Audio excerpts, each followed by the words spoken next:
it wasn't my channel and that it was my alter ego, which is reading ASMR. It'd probably be easier if I just kind of used my own name, but I don't really want to mix the two at the moment. At the end of the day, I'm having fun not being known to the world, and I don't think that will change. There's people like, maybe Library of Whispers, something like that, that doesn't show their face. I mean, there's probably lots different, sorry, I may have burped into the, into the, camera, but, look, we want to read a little bit of the Salam, and, yeah, let's see how far we get. I want to try and get to chapter 3, and yeah, let's see how far we get anyway.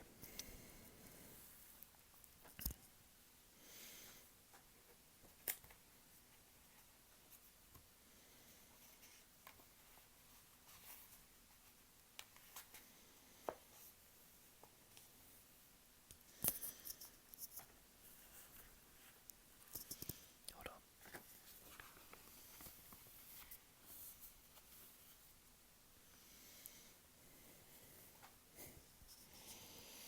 Hopefully that's good. You may salivate. Well, that's a good start. Let's start that again. You may salivate at the thought of problem-free life, full of everlasting happiness and eternal compassion. But back here on Earth, problems never cease. Seriously, problems don't end. Disappointment Panda just dropped by. We had margaritas, and he told me all about it. Problems never fucking go away, he said. They just improve. Warren Buffett got many problems. The drunk hobo down at Quickie Mart. Is that how you say it? Quickie Marts? Got money problems. Buffett's just got better money problems than the hobo. All of life is like this. Life is essentially an endless series of problems. Muck, the panda told me. He sipped his drink and adjusted the little pink umbrella. The solution to one problem is merely the creation of the next. A moment passed and then I wondered where the fuck the panda came from. Well, we're at it. Who made these margaritas? Don't hope for a life without problems, the panda said. There's no such thing. Instead, hope for a life of 4 good problems. And with that, he set his glass down, adjusted his sombrero, and sorted off into the sunset. I think at the end he became Kung Fu Panda. I think that's what the lesson is here.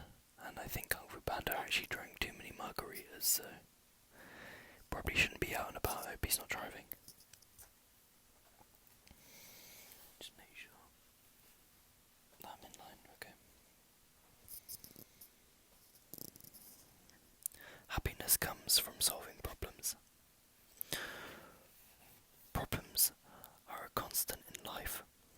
When you solve your health problem by buying a gym membership, you create new problems, like having to get up early to get to the gym on time, sweating like a meth head for 30 minutes on an elliptical, and then getting showered and changed for work so you don't stink up the whole office. When you solve your problem of not spending enough time with your partner by designating Wednesday night, date night, you generate new problems such as figuring out what to do every Wednesday that you both won't hate, making sure you have enough money for nice dinners, rediscovering the chemistry and spark you two feel you've lost, and unravelling the logistics of fucking in a small bathtub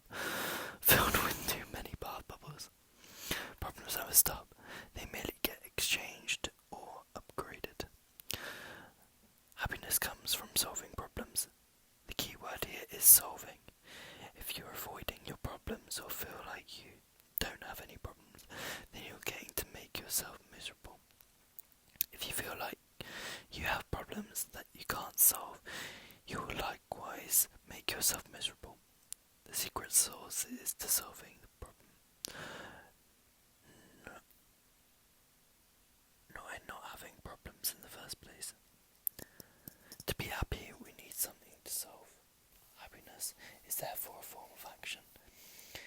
It's an activity, not something that is passively bestowed upon you, not something that you magically discover in a top 10 article on the Huffington Post or some form, any specific guru or teacher. It doesn't magically appear when you finally make enough money to add on the extra room to the house. You don't find it waiting for you in place, an idea, a job, or even a book for that matter. Happiness is a constant work in progress, because solving problems is a constant work in progress. The solutions to today's problems will lay the foundation for tomorrow's problems, and so on. Hold on for me. I'm just gonna find actual place that bloody set. I wish I had like an actual officey type thing, but it's all sort of got TVs on and stuff, so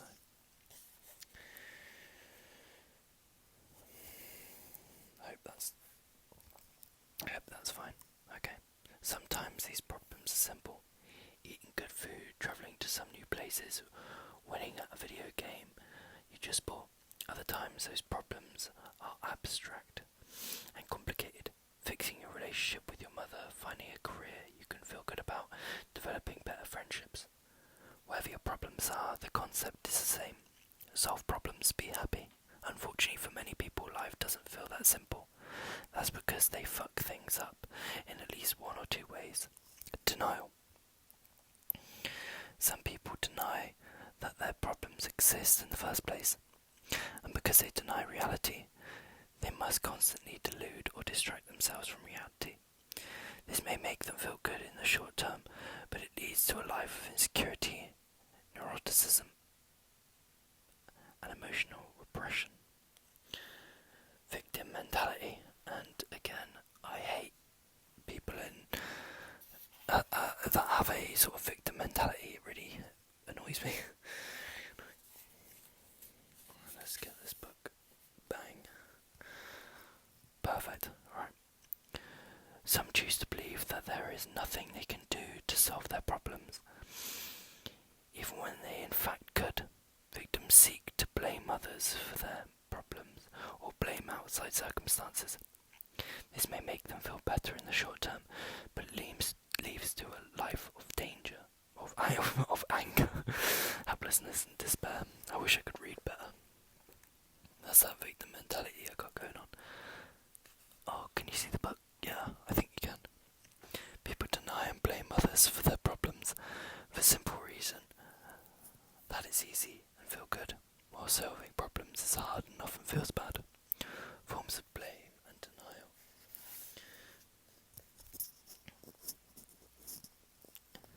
Gives us a quick high.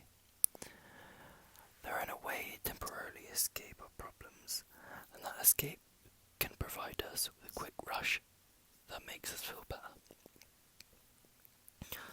Highs come in many forms, whether it's substance like alcohol. The moral righteousness that comes from blaming others, or the thrill of some new risky adventure. Highs are shallow and unproductive ways to go about one's life.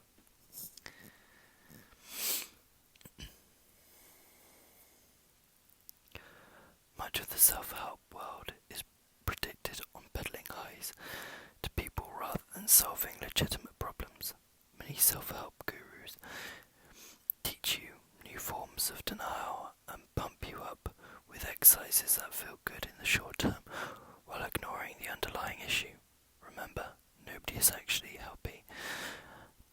Has to stand in front of the mirror and tell themselves he's happy. Highs generate addiction. The more you rely on them to feel better about your underlying problems, the more you will seek them out. In this sense, almost anything can become addictive, depending on the motivation behind using it. We all have chosen methods to numb the pain of our problems, and in moderate doses, there is nothing wrong with this.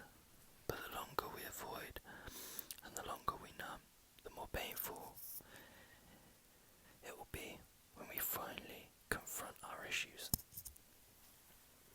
I will leave it, emotions are overrated.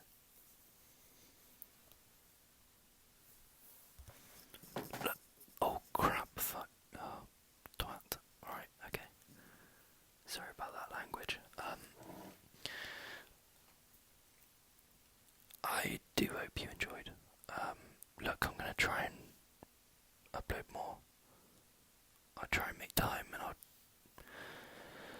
I'll try and keep going. I mean, I don't know really how to get these things, out there to more people so that more people can sort of listen along and let me know that I'm brilliant and make me feel better. Make my ego go. But yeah, if you do like it, please just subscribe and yeah, just support what I'm doing because it really motivates me to see that people do like my stuff. My first video, it hasn't broken lots of views, but I did get a comment on there, and comments do mean a lot to me, and I hope that I can reach out to more people, and hopefully you guys can interact below and let me know what you think. But have a lovely night's sleep, and I'll speak to you soon.